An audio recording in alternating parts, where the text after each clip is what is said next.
এই বিদেশ প্রবাসী, আহা কি পরিমাণ মায়া লাগে। 12 ঘন্টা ডিউটি করে আবার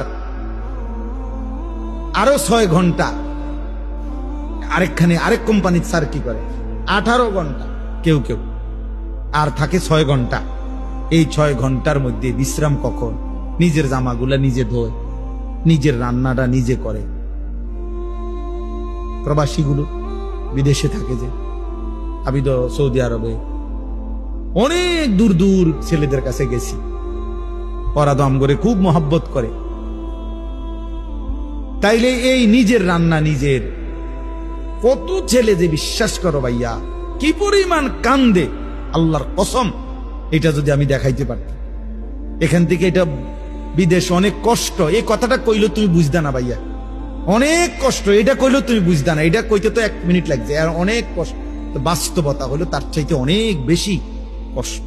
এই প্রখর রৌদ্রে, এই তীব্র রৌদ্রে, বিশেষ করে 12 ঘন্টা ডিউটি করে আসার পরে যখন একটা ছেলে বা একটা যুবক, তার একজন আপনজন কেউ নাই, আইসা নিজের 1 গ্লাস পানিটাও নিজে নিতে হয়, তো মনটারে হাহাকার লাগে যে আর কেউ তো নাই। অথচ 28 বছর বিদেশ করতেছে।